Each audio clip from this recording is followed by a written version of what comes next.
Welcome back to RealTalkTwinCities.com. I'm Eric Pirius, Eric the Lone Guy, along with Cheryl Kempenick and Donna Quanrud.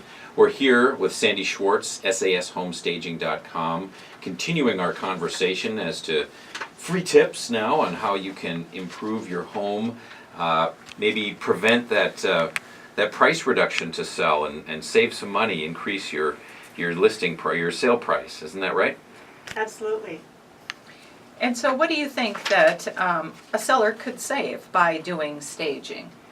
Well, by staging, any investment that you put into staging, the cost of the staging, I always let the buyers know that it's going to be far less than their first price reduction. So even if you're spending around $3,000 for a full staging where we're bringing in the furniture, the accessories, the artwork, $3,000 around there, that's still significantly less than if you have to reduce the price on the house to get the buyers to come in. Because normal price reduction would be 3 to 5%, so it is quite a bit less. Yeah, if you're working a $200,000 house, you've got a 5% reduction, that's 10 grand. That's right. So what you're saying basically is you could pay $3,000 to save 10. Absolutely. And have an easier time selling it. Yep, it would get sold much more quickly. So Makes Sandy, sense. give us some basic tips on what you would recommend to a seller when they're going to start staging. Well, there are some overall things. We talked a little bit earlier about the whole decluttering. I think that's a really big piece, getting things cleared out. Another thing is not to have a lot of little scatter throw rugs all over the place. Those tend to break up the space and make it actually seem smaller, so I always encourage people to remove those. You certainly want to have your garbage put away so that's not out there for potential buyers to walk through and see. In closets, my recommendation is always to be at 50% capacity, so start packing things away. You know, you're moving, start packing up. You're going to take it into your next home, you're going to put it out in your next home and love it there, and that helps get the house that you're selling in better shape for buyers to come through. Yeah, and one of the things that I always tell my sellers too is if we walk into the kitchen and we're seeing the garbage can, we're opening the closets and things are falling out, it's screaming that there is not enough space in this house.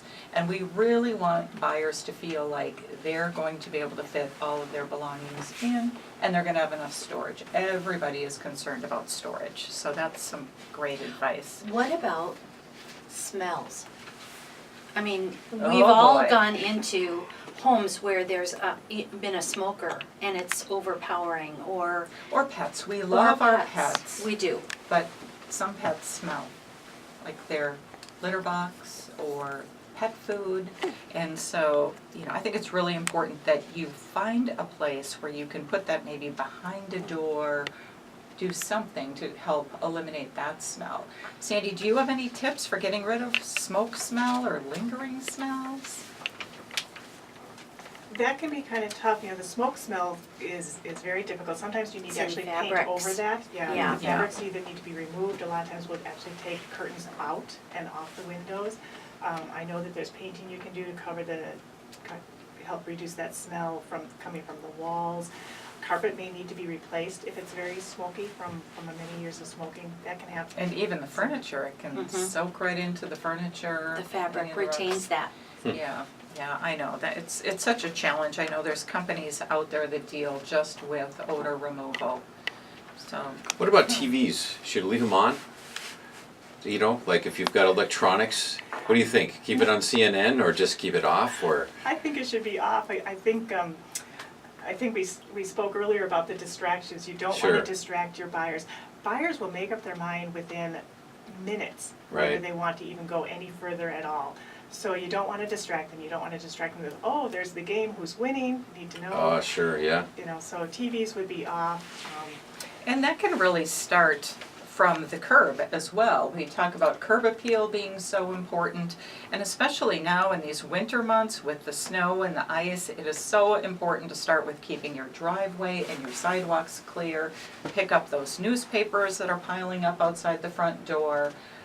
Lighting, you've got a great tip. Absolutely, talk you about want lighting. every light to be at the highest wattage that is appropriate for the fixture, but all lights on, bright, lighten up the space, open it up. Didn't you say bright and light before? Bright and light, light and bright. Light and bright, all right.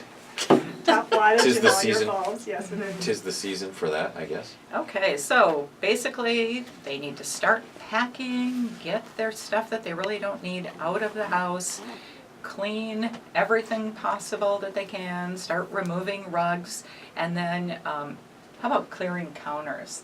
Kind of a big one for me. Do you have Oh, any? yeah. we all have kitchen clutter, that's right. We all have every appliance you could possibly think of, because someday I might make that thing that requires that appliance.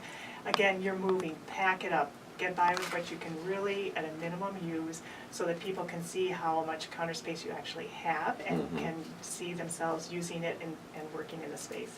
Let's talk a little bit about holiday decorating, because, people, if they've got their house on the market and the holidays are coming, they're probably gonna wanna have some decorations out, but what's a good rule of thumb for that right now? Sure, I mean, you still want to be able to celebrate the holidays and have your house look festive. Again, it's less is more. You can certainly have out very tasteful greens and centerpieces. I don't know that I would do great big full 10-foot Christmas trees that will fill up the space that you're trying to show how big the space is. But again, just really nice decorations, less is more, works well. What about personal items? And by that I mean, the less is more, I understand that, and light is, bright, what did you say? Light, bright, Light and bright, bright and bright. light and bright. What's my name, Eric? I follow Cheryl. I thought it was Cyril or something. So when buyers go through a house, and if, it's nicely staged, but the items are sort of generic or, non-personal. In other words, they're nice, but it's not a picture of mom and dad. It's not, so it would seem to me that it would be better off being more generic and, kind of depersonalize as much as possible so people don't feel like they're, in somebody's house necessarily. Right, because they want to be in their house. The buyer wants to be able to walk in and say, oh, this could be my house. But if you have your own family pictures Right. all over the place in excess, it's distracting because you want to go look at the cute little kids as they grew up through all those pictures, or you feel like you can't really be in this space because it's so private and so personal. Right. So removing the personal pictures is important. We still have the accessories, and I think that's where having the professional stager comes in, because I've seen houses where people have staged by taking everything out and leaving just the furniture, and they think they've staged, but it's still, now it looks cold and empty. It doesn't even look like a home you want to be in. So when I can come in and, working with you guys to make this space better, we add the accessories and the warmth and the pillows that give it a pop of color and just some coziness without being overwhelming and distracting. And one of the things that I see too with buyers when they walk in is they're always trying to figure out who is the seller, Right. what's the deal with the seller, and so now they've put away their photos and then they start going to the books and the collections and try to start figuring out what's the story here. Exactly. Bookshelves are another thing. 50%, think 50%. Whenever I'm staging in a home where we're using their things, I will take out 50% of what's on their bookshelves. And a lot of times I will even take the covers off, so it's just the sort of the bare back, so you get the color without the distraction of titles and like you say, what are these people interested in? So, and a mix of some books and then just some accessories will show off the bookcases better. Yeah, and I don't think that sellers really realize the emotional impact of just walking in the house. I have told so many of my clients that, when they walk in, I'm going to be able to tell by the look on their face if this house is going to work for them. And they're still standing in the foyer. Absolutely, it's in the first few minutes. I mean, they will decide, like you say, as they walk in, how invested they are right there. So you really need, even if we aren't able to do a full stage, and if your budget is more limited, even if you can stage the living room, dining room, front entry area, that will have a huge impact. Right. And even as agents, we walk in and we're like, oh, isn't this nice? Isn't this nice? You're just in disbelief. And the sellers need to understand that these photos are going to go out on the World Wide Web. And so you have to think about what you want in those photos. I always cringe a little bit when we see those nursery pictures with Susie's name up on the wall, or,